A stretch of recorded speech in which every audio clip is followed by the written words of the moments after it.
What are you eating? What are you eating? What is that? I don't even know. What is that? What are you eating? What is in your mouth? It's just 8 now. I don't know what is that, Ace? What are you eating? Is it eaten? Lord Jesus. Okay, it's fine. But yeah. Hey everybody, so I'm here to recap Love After Lockup Season 2, Episode 2. Last week at the end of my 90 Day Fiancé recap, I kind of quickly went through the couples. I just talked about like my first impressions, the things that stood out to me. This time I'm gonna go couple by couple. It's still not gonna be a super long review, but I'm gonna give you my thoughts on each couple that aired in episode 2. So let's get into this recap. First, let me just say how happy I am that Love After Lockup is back. This show is in its 2nd season. It's light, it's pure comedy. We don't get the whole cast drama that goes on with 90 Day now. The storylines don't feel super forced like they do with 90 Day, and it's just so hilarious. Like it's amazing. Okay. So this week we got to meet a new couple, a different couple that we didn't meet last week, and that was Marcelino and Brittany. Well, actually, we didn't get to meet Brittany. Brittany is still in prison.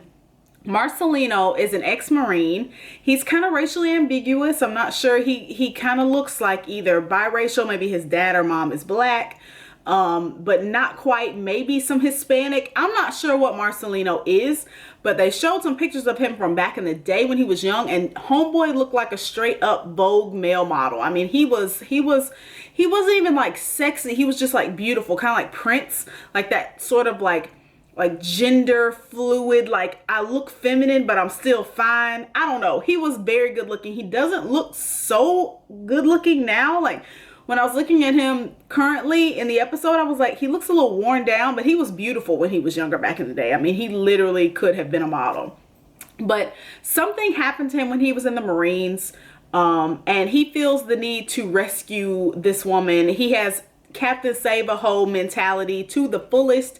He wants to save her from herself, from her demons, from whatever he can save Brittany from. He feels like it's his job to scoop her up out of the perils of prison and drugs and everything else in her life, and to make it better. He thinks that that's what a good man should do. He has to rescue her. But yeah, I don't know why Brittany's in jail. There was this one scene, so he was with his friend and they were like cleaning a boat. I don't know what that was about, but you know, his friend doesn't approve of him talking to a girl from prison, but he's in love and he thinks that she's the right one for him. There was this one scene that threw me off. He was talking to her on the phone and talking about how he couldn't wait for her to get out and blah, blah, blah. And he was standing outside the prison when he was talking to her. I thought he was going to visit her. I thought he had just went to visit her, but then they talked on the phone. I don't know. Maybe somebody can hop in the comments and let me know what the heck was going on with that. Why was he standing outside the prison? Why was he out there? Like, if he went to go visit her, he had just talked to her, so I don't know why they would need to talk on the phone. If he hadn't gone to visit her, why does he need to go to the prison to talk to her on the phone? I don't understand. So basically my thoughts on Marcelino and Brittany is that Marcelino is caping. He feels the need for speed. No, he feels the need to save someone. He just wants to save somebody. He was in the Marines, which is probably why he went to the Army, because he feels the need to rescue or save or something. He has that savior mentality, that savior complex. That's the only reason why he's with some prison girl. I don't know anything about Brittany. We didn't really see much of her or hear much from her, so we'll see what happens with this couple in the future. Let's move on. Okay, so Clint and Traci. So we met Clint last week. Traci's still in prison, but Traci's about to get out. Clint is getting ready. He is gearing up for Traci's homecoming, for the wedding, for everything. So he is in his parents' house. I'm assuming he lives at home with them. I honestly have no idea, but his parents, I don't know, I think they own like a meat shop. They're like butchers or something, but they must be making bank because their house is beautiful. His mom was in this amazing kitchen.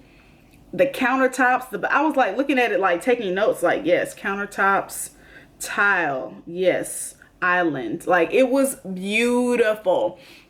But his mom, I'm starting to think that Clint might be, that like there's something might be wrong with him. But then I'm like, there might not be something wrong with him. Like, I don't know if he's literally like slow, like diagnosed because I feel like his mom wouldn't let him loose so freely. Like, this dude's been married twice. I feel like if someone was autistic or diagnosed with some kind of mental disability or mental disorder from a young age, that their mom is not just gonna let them run off and be getting married all willy-nilly. So I feel like Clint is weird. I feel like he's been babied, coddled. He didn't develop that well. He's kind of got a failure to launch thing going. But his mom is like totally cool with letting him run off and get married for the third time to some girl from prison. Like, I feel like if he was really mentally disabled, his mom would not be allowing this. She has absolutely no problem. She is giving him his credit card that she has been holding. She's giving him the speech telling him, don't go spend it all in one place, like as if he's a 15-year-old about to go on a basketball field trip with his school or something. I'm like, he's literally about to go pick up his convict girlfriend and then marry her the next day. And she's like, here's your credit card. Don't spend it all in one place, son.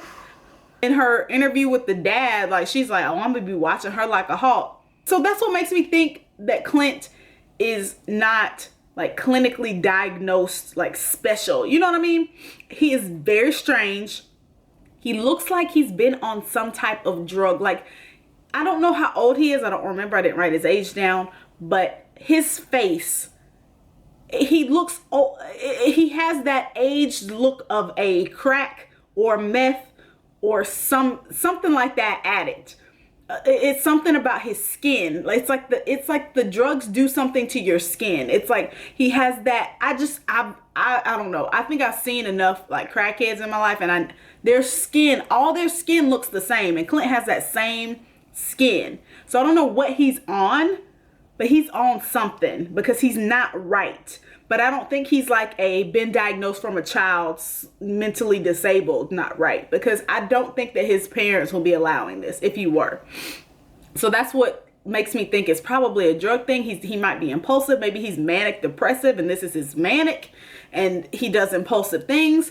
I don't know, but he's not right. And the way his mama had control of his credit card, but she still gave it to him. So I don't know. This family perplexes me. It's weird. It's like they're sheltering him, but also not sheltering him. It's real weird. I don't get it, but I know he got pipes hidden in the bedroom or something. Something ain't right with him. But you know, we'll see what happens with him and Traci next week. Let's move on to the next couple. Okay, so next is Kaitlyn and Matt. So Kaitlyn is on her way to go pick up Matt, honey. She is ready to go get her babe, boo.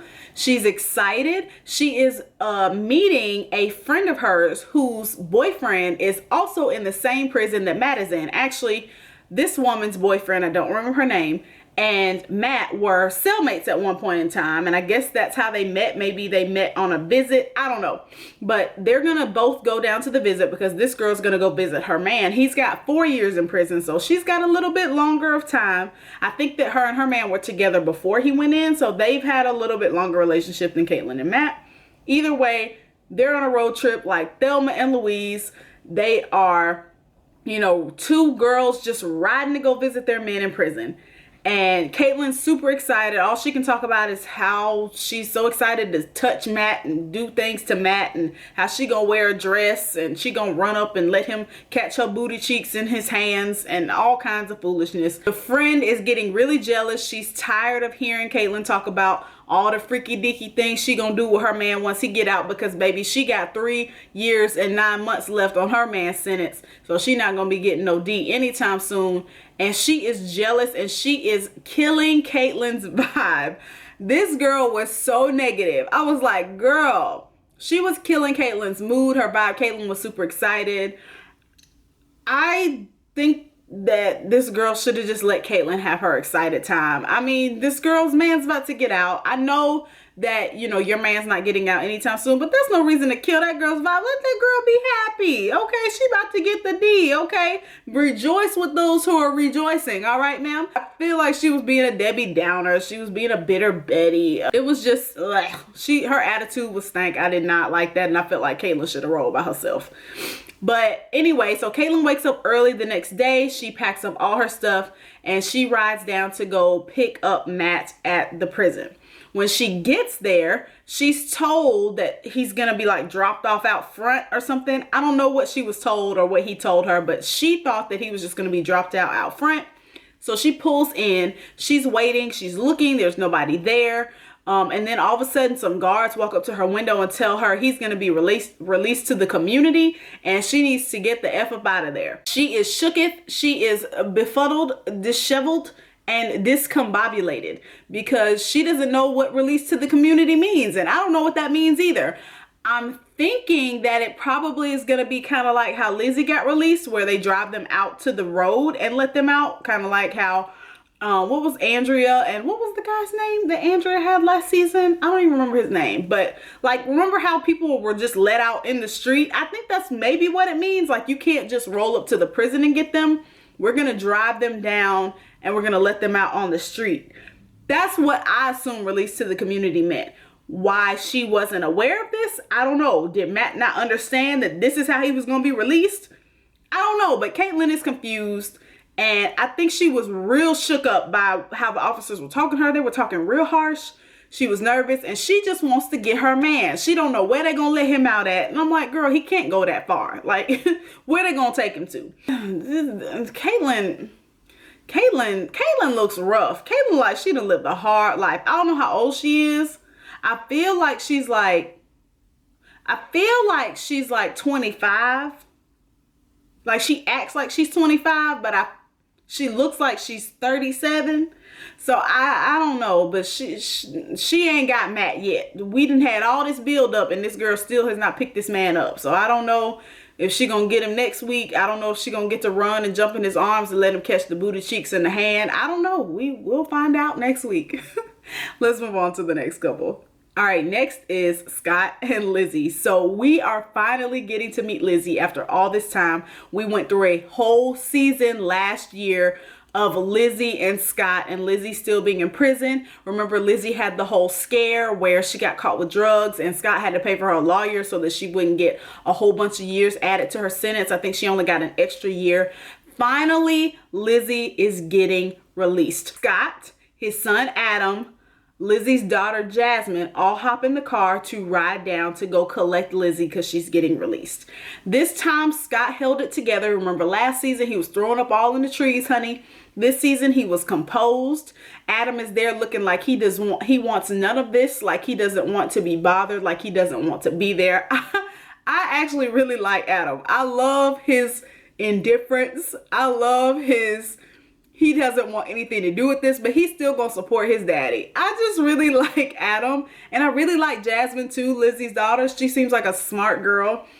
She seems like she's level-headed. She really doesn't want anything to do with Scott because Scott has been giving her mom money and she's been spending it on drugs while she's in prison, and she cannot fathom why he would enable her in that way. But honestly, if you've ever seen an episode of Intervention, you already know that the people who love a drug addict the most are usually the main ones who give them money to buy drugs, because they just don't want to see them, relapsing, being sick, being in pain. So they give them money to feed their habit, thinking that it's helping them. So I get what Jasmine is saying. Jasmine wants nothing to do with Scott, but Scott is the cash cow. Mama's not going to give that up, so Jasmine can just let that fight go. Low-key, I kind of want Jasmine and Adam to kind of get together. Like, I feel like they would make a cute couple. I don't know. What do you guys think? Like, Adam is, like, kind of cute, but, like, not. He's a cute kid. Yeah. And Jasmine's beautiful. I don't know. I just feel like Adam's aloofness and Jasmine's kind of fiery attitude would go really good together. Like, I want those two to kind of hook up. But anyway. So Lizzie gets driven down. She hops out of the van, and of course, we don't really see her. They just zoom in on her feet. She's got her Candy's heels on, honey. She is clicking down that country road to her man. She sees Scott from a distance. She drops her bag. It's real dramatic. She runs, okay? So they're parked on the side of the road. So they're like on the side of the road. There's like a little hill that goes down into the embankment. They're like out in the middle of nowhere, honey, in the forest, in the woods. Like, you know how when you drive outside the city and you just get to like cattle land? Like, I'm expecting a cow to walk by at any moment. Like, that's where they're parked. But there's like this little drop off down to the grass. So that's where they're standing. She runs to Scott, right? Scott is about 50, what, 2? How old is Scott? He looks 77. If Scott was my man, the last thing that I would think to do is to jump on this man. I know his back and hips cannot handle this. Okay, but Lizzie thinks that he's, I guess, a young, vibrant spring chicken. She runs full force, jumps, wraps her legs around Scott. Scott does not have the equilibrium, balance, core strength, back strength, hip strength, anything to sustain the force with which Lizzie has just pummeled him. He starts to stumble backwards. I'm thinking he's going to catch himself. Like for a split second, I was like, he just stumbled. I was like, oh, catch yourself. He did not. They go tumbling down the embankment into the grass below. It was, the way Scott landed on his back. And so they're all mic'd up. So you hear I was like, this man's back is broken, honey. There's no turning back from this. Somebody please get this man some Bengay, some Epsom salt. He needs to be rubbed down tonight. He's going to feel that in the morning. Kind of play it off like it's cute, saying, oh, you're supposed to catch me. No, you weren't supposed to jump on this old man like that, Lizzie. Like, you're not small. Lizzie's kind of thick, okay? What made you think he was going to be able to catch you running full speed? Up and, they kind of hug and whatever. And then she hugs her daughter, which everybody on Twitter was up in arms because she didn't hug her daughter first. I'm like, has her daughter given her $90,000 over the last 9 years? Well, she's hugging who gave her the $90,000 first, okay? Jasmine, she hugs Adam. Adam wanted nothing to do with touching her, but he did give her a little, hey. Carl, when she gets in the car, you hear Scott say, you knocked my bridge out. And I'm like, knocked my bridge out? Did he mean back? Knock his back out? The car. This man starts talking in an interview. Whole tooth right here, gone. The whole tooth gone, honey. She knocked his tooth out. She knocked his bridge out. When he fell, the impact, he probably smacked his head like the football players do. He probably got a concussion. Scott better not go to sleep tonight. Oh God, she done knocked this man's tooth out. He looked like, oh my God, he looked like a hockey player. A whole front tooth. So they're digging in the grass looking for the tooth. He was like, yeah, I was choking on it when she was kissing me. Scott, you choking on your tooth? Scott just needs to go home. Scott, I want such good things for you, honey. But this woman leaping on your back like that and then busting your tooth out of the back of your head, Scott's low self-esteem, like it hurts me because he always talks about himself so bad, like he's a bad looking guy. He's always like, I look bad, I look terrible. So he's just happy that anybody's paying him any attention, even though she's draining him of all his money, even though she's playing him, talking about she need a house with a pool and all these bedrooms because she don't want to have sex with him all of a sudden now that she's getting out. Scott is willing to take whatever horrible treatment Lizzie's giving him because he doesn't think he's worth good treatment. He thinks that he's not a catch, that he's unworthy. So the fact that she's even paying him any attention is enough. Scott, you need to know your worth, baby. I don't care what you look like. He's not really that terrible looking. He needs a haircut and he needs some permanent teeth. Other than that, he can find somebody decent. He don't need to be with no crackhead ex-con. That's it for Scott and Lizzie. Let's move on to the last couple. Couple is really a throuple. It is Michael, Megan, and Sarah. So WeTV is petty as I don't know what. The way that they mashed up their segments. They would literally put Sarah and Michael together and then slide in and put Megan and Michael together as if. And the crazy thing is, they would put up prison photos, like photos of them in prison. They had the same dates. Did you notice that? It'd be like October 2017, and it'd be Sarah and Michael like hugged up in the prison. And then it was like October 2017, and there'd be Megan and Michael hugged up in the prison. I was shook. This man is literally playing both of these girls. I'm like, how are both of these women fighting over a man? Well, they're not fighting because they don't know about each other yet. But still, how is this man pulling multiple women and he's in prison? This man must have the game. You must have some serious game, dude. Like, you need to teach classes at this point. So what the crazy thing is, they were both doing the exact same thing. Megan's wedding dress shopping, which I don't know why she's wedding dress shopping. She said that Michael proposed in prison, but she doesn't have a ring. She doesn't have anything. I don't think she should be wedding dress shopping. I think she's jumping the gun. I think she needs to wait for him to get out, decide if she actually likes him. If they're actually going to get married, then look for a wedding dress. But she's excited. She's ready to jump on some penis whatever. She's wedding dress shopping. Sarah's wedding dress shopping. I mean, they're doing the same thing. Megan that got her bundles put in, honey. She is ready for her man to get out of prison. I'm curious as to what the heck is going to happen when this man gets out. Are they both going to show up at the same time? Is one of them going to pick him up before the other, and then the other will be waiting and he's already gone? How is this going to play out? Is like, I am the suspense. Like, I want to know how this is going to play out. So the huge bombshell that was dropped in this episode is that Sarah, which is the baby's mother, the Caucasian woman, and Michael are already married. They got married in prison. So that means that Megan is wedding dress shopping and taking dick riding classes, all in preparation for a man who is already married. This girl is getting ready to give her virginity to this man.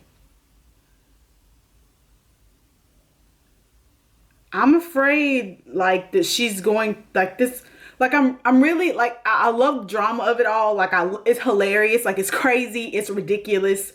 They get like the shock factor is there, but I'm seriously like concerned for Megan's mental state when she finds all this out, because giving your virginity to somebody is kind of a big deal. I mean, maybe not to everybody, but clearly to her, it's a big deal. She's waited 28, 29, however years to give it to somebody. Now, she is definitely making a poor decision in giving it to him, but nonetheless, she has chosen him, and this man is married and she doesn't know it.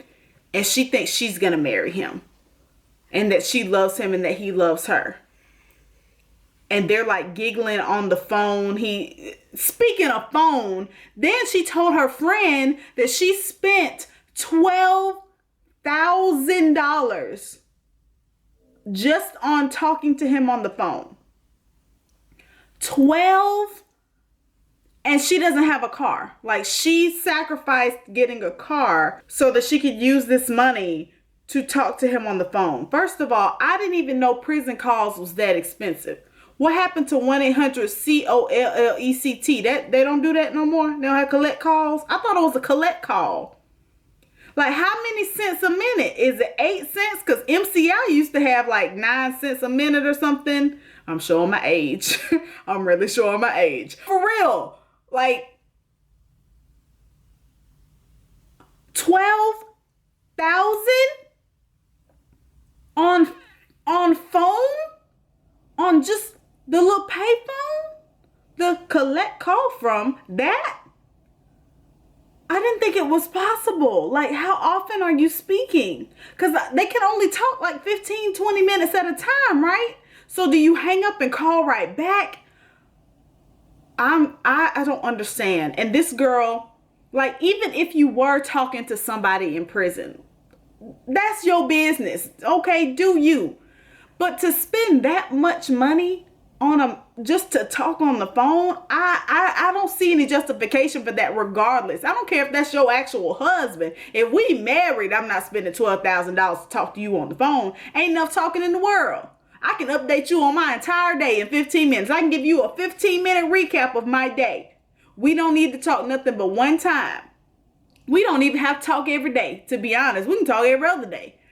$12,000, is that even real? It seems insane. It seems like an insane amount of money.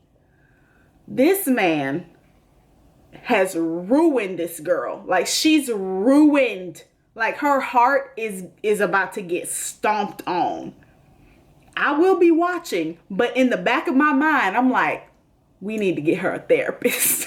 Like, we need to get a therapist to her immediately. Okay, stat. Therapist stat. Because this girl is going to lose it when she finds out what this man has been doing. She done spent all this money.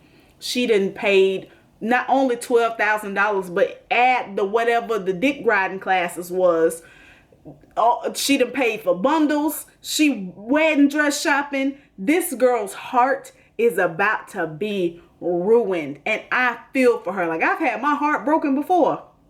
Never to this kind of proportion. I mean, this is astronomically more than the average person's heartbreak. Y'all keep Megan lifted up in prayer now. I don't know what's going to happen Friday night, but this is a hot mess. But that's basically it for this recap. We will see what happens with Megan, Sarah, and Michael this Friday night. If you have not ever watched Love After Lockup, just give it a try, okay? It comes on Friday nights, WeTV, 8 p.m. Central, 9 p.m. Eastern.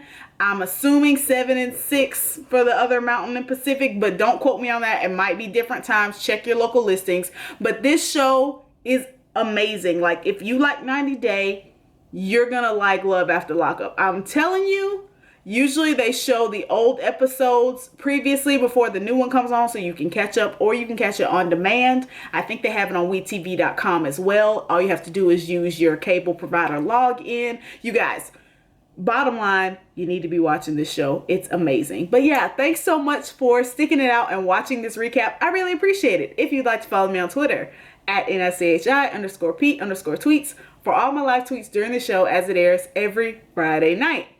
Thanks for watching again, and I'll see you next week in the recap. Bye.